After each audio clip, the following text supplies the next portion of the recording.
Chapter 14, in which Chu Fu sees a friend off from the bookshop, and Ma Chun-shang meets an immortal in a mountain cave. Ma Chun-shang consulted the runner in the tavern on how to redeem the casket for Chu Fu. "That fellow is clutching the indictment like a pawn ticket he's picked up," said the runner. "Do you think that for a few taels he will give up this rebel's property Mr. Chu has concealed? He'll want 200 or 300 taels at the very least. And even then I shall have to frighten him by saying, 'Informing on Mr. Chu is not going to do you any good, and if you impeach a man, you have to take the case from one yamen to another until you reach the very highest court. Figure it out for yourself. Can you afford to get involved in a lawsuit like that?' That's the way to scare him. Then when he sees the money and is itching to get it, he'll be willing to settle. I've come, out of the kindness of my heart, to let you know about this, because I'm just as anxious as you are to avoid trouble, and I don't like seeing any man ruined. But you've got to act quickly in this, sir, so I hope you'll consider what I've said. 200 or 300 taels are out of the question. As you know, Mr. Chu is away from home just now, so I shall have to try to settle this matter for him. But even if he were here, he couldn't raise such a sum at a moment's notice. It's true that his grandfather held some official posts, but their family has come down in the world. Well, if there is no money, and Mr. Chu won't appear in person, we had better not delay any longer. I'll return the indictment to Huan Cheng, and he can do what he likes with it." "Don't say that," protested Ma Chun-shang. "You hardly know Mr. Chu, but I am one of his best friends, and if I don't help him out, I shall be letting down a friend. I can only do what's within my power, though." "There you go again. If you want it to be within your power, so do I. Let us go into this a little more carefully, officer. The fact is, the manager here has engaged me for several months to select essays, and I have a few taels of silver as salary, but I have to keep part of this for my own expenses. To settle this unfortunate business, I'll try to squeeze out 20 or 30 taels, which Yuan Cheng can consider as money for nothing." "This is just like the proverb. The price is as high as the sky, and the officer as low as the earth," said the runner angrily. "When I say 200 or 300 taels, you say 20 or 30. It's like kissing in straw helmets. The lips are far apart. No wonder they say you bookworms are hard to deal with. One might as well just try to squeeze water out of a stone.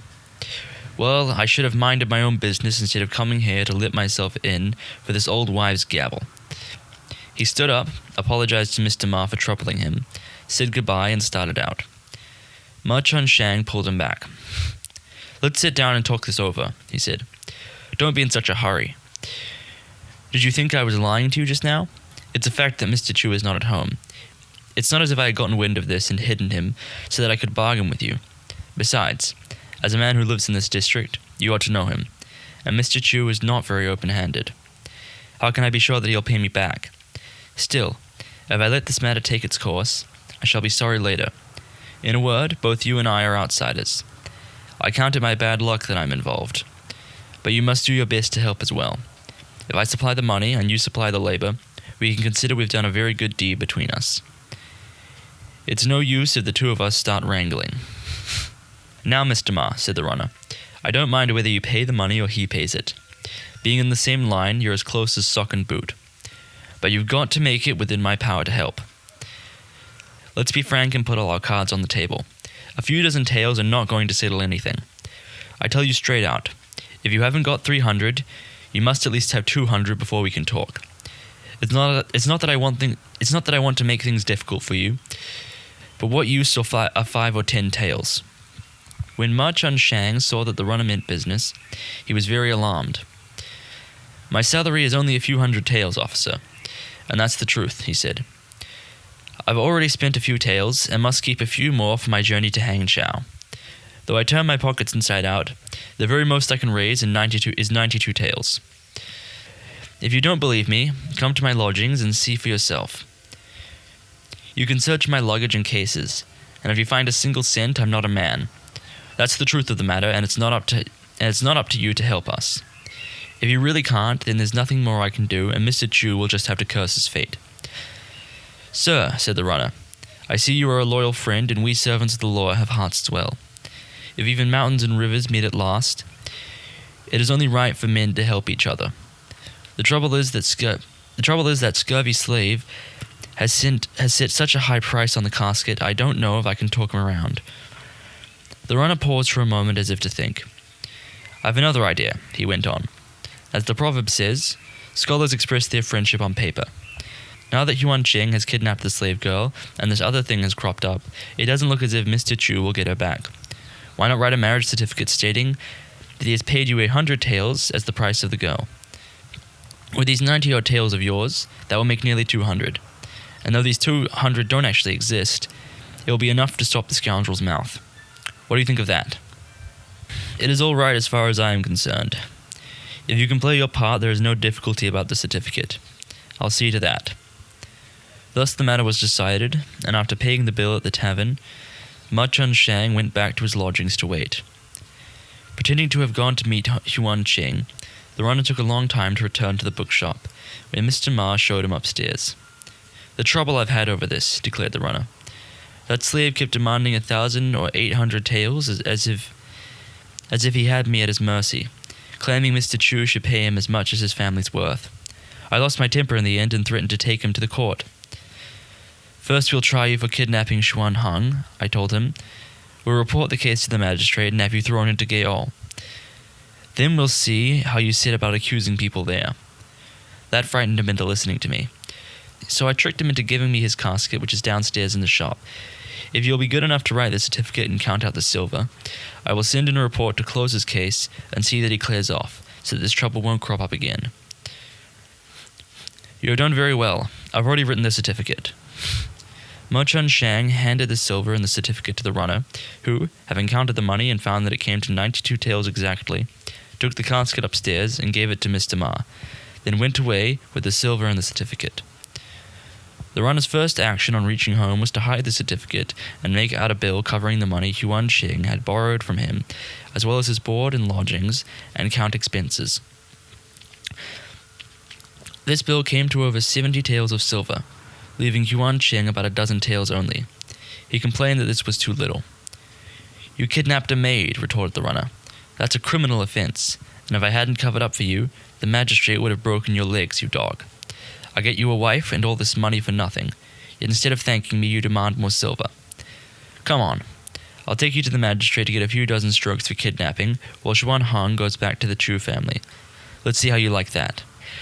This scolding shut the servant's mouth, and Yuan Ching hastily took the silver, thanked the runner profusely, and left with Xuan Hung for another province to look for a living there. After Chu Hsienfu returned from his ancestral tombs, he was just about to send a message to the runner to press him to have Yuan Ching tried when Mr. Ma arrived, and Chu invited him into the library. When Ma Chun Shang had asked after the tombs, he brought the conversation around to the casket. At first, Chu's answer was evasive. Why try to hide this from me, friend? Said Ma. Your casket is now in the room above the bookshop. When Chu heard this, his face turned red. Then Ma Chun Shang told him how the runner had reported the matter to him, how they had discussed it together, and how he had had to pay 92 taels of silver to redeem the casket.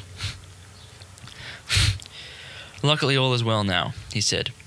As for the money, I spent it for friendship's sake, and I naturally won't hear of your paying it back.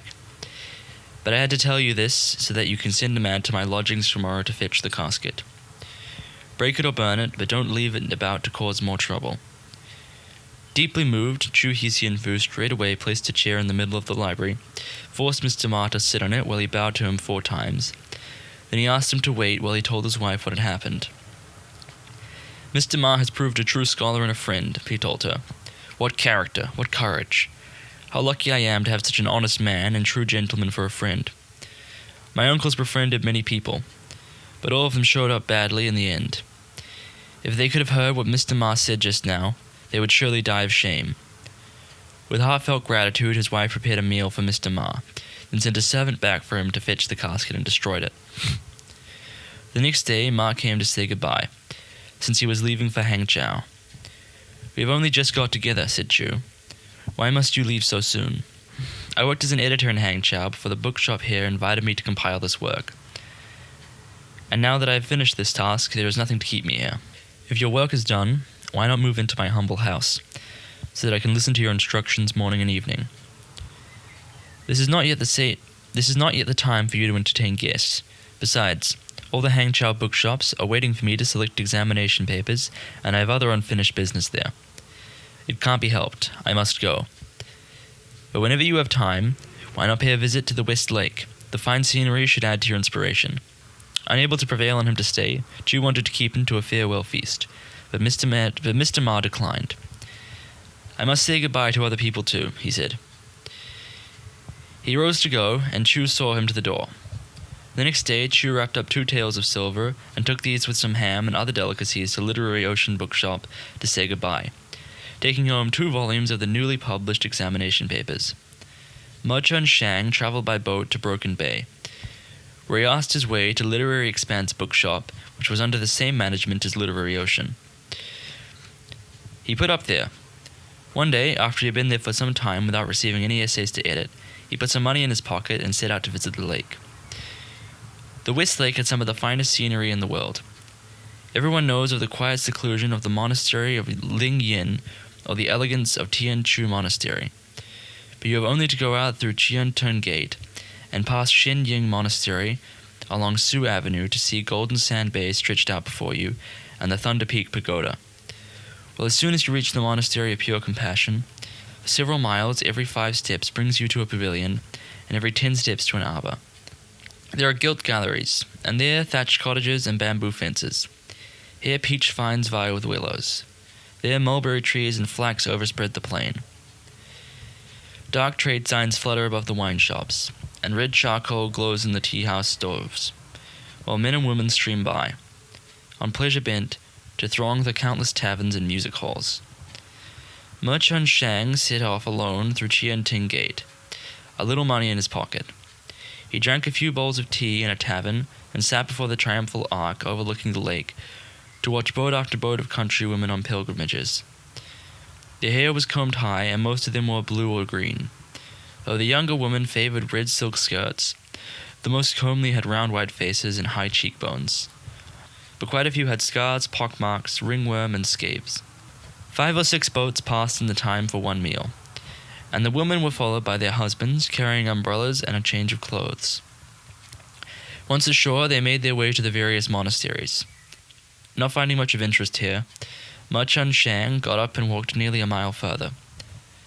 The bank was lined with taverns hung with fat mutton, while the plates on the courtiers was heaped with steaming trotters, sea slugs, duck preserved in wine, and fresh water fish. Meat dumplings boiled in the cauldrons, and enormous rolls of steamed bread filled the steamers. But all these were beyond his means. His mouth watering, he walked into a noodle shop to have a bowl of noodles for 16 coppers. Then, still hungry, he went to the tea shop next door and ordered a bowl of tea, and 2 coppers worth of dried bamboo shoots, which he munched with relish. After eating, he came out and saw 2 boats moored under the willows by the shore. There were women pilgrims changing their clothes in the boats. One of them took off a black coat and put on a green cape. Another changed a sky-blue jacket for an embroidered jade-colored gown. Yet another, who was middle-aged, slipped out of a sapphire-blue silk gown. Yet another, who was middle-aged, slipped out of a sapphire-blue silk tunic into a sky-blue silk gown embroidered with golden thread. There were about a dozen serving women within, who changed their dresses too. Then, preceded by a maid carrying a round black gauze fan to shade her from the sun, each lady advanced slowly up the slope. The pearls on their heads sparkled brilliantly in the sun, and the jade pendants on their skirts tinkled prettily. But Mo Chun Shang strode past with lowered head, not casting so much as a glance at all these beauties. After crossing the 6 bridges and rounding a bend, he found himself in fairly open country, where coffins coated with mud had been deposited to wait for an auspicious day for burial. Having walked for over half a mile without coming to the end of all these coffins, Mo Chun Shang felt quite disgusted. He was thinking of turning back when he met a man. "Is there anything worth seeing ahead?" he asked. "The Monastery of Pure Compassion and Thunder Peak Pagoda are just round the corner," was the reply. "They're worth seeing, aren't they?" Mo Chun Shang walked for 300 yards until he saw a pavilion in the middle of the lake connected by a wooden bridge with the shore. He crossed the bridge to a tea house in front of the pavilion, where he drank a bowl of tea. The door to the pavilion was locked, but when he gave the caretaker a coin, he was admitted. The pavilion was divided into 3 rooms, and on the uppermost was an inscription by Emperor Jin Sung. Ma Chun-shang gave a start when he saw this, and hastily straightened his cap, adjusted his sapphire blue gown, and took from his boot a fan, which he carried as the tablet courtiers hold in the presence of the emperor. Then, reverently, he faced the wall, advanced in the manner prescribed by court etiquette, and bowed 5 times. This done, he rose to his feet, calmed himself, and went back to sit in the tea-house. On one side there was a garden, but the waiter told him the finance commissioner was giving a party there, so no one could go in. The kitchen was outside, however, and the sight of bowl after bowl of birds' nests and sea slugs being carried past, steaming hot, made his mouth water again. When he left this place and passed Thunder Peak Pagoda, he could see many houses, some high, some low, in the distance. They were roofed with glazed tiles and set within winding red balustrades. Ma Chun-shang walked on till he came to a huge gate on which was written in letters of gold, "The Monastery of Pure Compassion, founded by imperial decree." Beside this large gate was a smaller one, through which he entered a great courtyard, paved with water-polished bricks, and passing through a second gate he found himself between 2 corridors leading to a high flight of stone steps. Women from rich and noble families were strolling to and fro here, in small groups, dressed in silk and brocade. Whenever a breeze sprang up, you could smell the scent they used. Ma Chun-shang was tall. He was wearing a high hat and had a swarthy face and massive paunch. He barged about in his worn-out, thick-soled shoes, jostling his way through the crowd, but the women paid no attention to him, nor he to them. After a hasty tour of this monastery, he went back to sit in the same tea-house again. Its name, the Southern Screen, was written in letters of gold, and here he drank a bowl of tea. On the counter there were plates of preserved oranges, sesame sweets, dumplings, cakes, dried bamboo shoots, dried dates, and boiled chestnuts. And Ma Chun-shang brought a few coppers worth of each to stay his hunger, without worrying about their taste. Then, tired out, he walked stiffly back through Clear Stream Gate to his lodgings, closed the door, and went to bed. Because he had walked too much, he spent the next day in bed. The day after, however, he got up to visit the mountain of the guardian deity, Wu Mountain, which is inside the city. It was not far to the foot of the mountain, where he found a broad flight of stone steps. And when he had climbed these and turned round, he saw several dozen more steps. He hurried up, not pausing for breath until he reached the top. In front of the big temple there, tea was sold, and he drank a bowl before going in. This was the temple of Wu Su Hisu, counselor of the kingdom of Wu. When Ma Chun-shang had bowed before the shrine, he examined all the inscriptions there carefully. There now seemed to be no way forward, but on the left he found a door inscribed with the name Rocky Grotto, and through this there was a garden with a pavilion. Ma Chun-shang went in. The pavilion windows were closed, but when he looked through the door he saw an incense burner on a table round which several men were standing. They appeared to be holding a séance.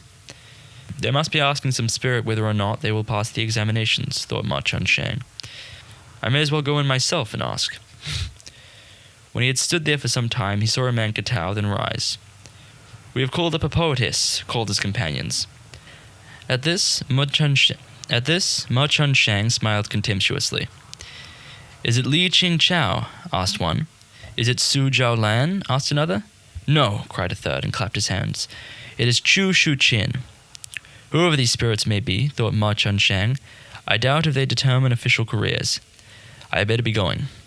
He took 2 turnings and climbed some more steps, which brought him to a wide flat road. To its left rose the mountain, dotted with temples, while to the right were buildings with inner and outer courtyards, whose wide-open back windows gave a view in the distance of Chianting River. Some of these buildings were taverns or toy shops. Others were dumpling, noodle, or tea shops. And in some you could have your fortune told. Tables for tea had been placed in front of the temples, and there were over 30 tea houses alone on that road, which was a hive of activity. A highly painted woman in one of the tea shops invited Ma Chun-shang in. But looking away, he went to the shop next door, where he ordered a bowl of tea and 12 coppers worth of savory cakes, which proved quite good.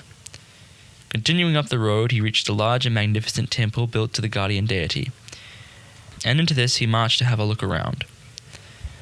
Then he took another turning which brought him to a small road containing taverns, noodle shops, and a number of newly opened bookshops. In one shop he saw an advertisement pasted on the wall. Famous selections of examination essays edited by Mr. Ma Chun Shang of Chu Chao are sold here. Ma Chun Shang was delighted. He went into the shop and sat down, picked up a copy of his book, and looked at it. Then asked the price and how the work was selling. "Selected essays have a short vogue only," said the shopkeeper. "You can't compare them with the classics." Then Ma Chun Shang got up and went out, and because he had rested his legs, he walked on up the mountain. There were no more houses now, for the road had become very steep. But Ma Chun Shang climbed a peak from which he could see Chianting River clearly beneath him to the left. There was no breeze that day, so the water was smooth as a mirror, and you could see the passing boats quite distinctly, and even the seat and chairs on the boats. He walked on until he saw the West Lake on his right, and was able to make out Thunder Peak Pagoda and the pavilion of the lake's heart, as well as the fishing boats which looked like tiny ducks floating on the water. Then, refreshed in spirit, he walked on. He came to another big temple, with tables before it at which tea was served, and since his legs were tired, he sat down again. As he sipped his tea, he gazed at the river on one side, the lake nestling among hills on the other, and on the far side of the river the blurred outlines of distant mountains, some high and some low. Ma Chun Shang drew a deep breath and quoted, "The earth which carries mountains and feels them no burden, and safely contains the waters of rivers and seas, supports the myriad forms of life." After 2 more bowls of tea, he felt hungry and decided to start back, stopping for a meal on the way. Just then, a countryman came up carrying pancakes and a basket of boiled beef. This was a welcome sight, and Ma Chun Shang brought several dozen coppers worth of pancakes and beef, making a hearty meal of them at the table. His hunger satisfied, he decided to press on. He had walked another bow shot when he saw on his left a small path through thick weeds and brambles, and this took him through an infinite variety of curiously shaped rocks to a stone wall on which many famous men had written poems. He paid no attention, however, but forged ahead across a small stone bridge and up some narrow stone steps to another big temple. Here was a narrow stone bridge which looked difficult to cross, but holding the vine at one side, Ma Chun Shang walked over. In front of him stood a small temple to Saint Ting, and this he entered. The saint's image occupied the middle of the temple. On the left was a stalk, and on the right a stone slab inscribed with 20 characters. There were bamboo sticks there too for fortune-telling. "Since I am stranded here," thought Ma Chun Shang, "I may as well see whether my fortune is good or bad." He was about to bow before the saint when he heard a voice behind him. "If you want to be rich, Mr. Ma, why not ask my advice?" Turning, Ma Chun Shang saw a man over 6 feet in height, in a square cap and silk gown, standing at the gate of the temple. His left hand was smoothing his silk belt, and his right hand held a wand surmounted by a carved dragon head, while the long white beard which flowed down to his waist gave him the unearthly appearance of a saint. But to know who this man was, you must read the chapter which follows.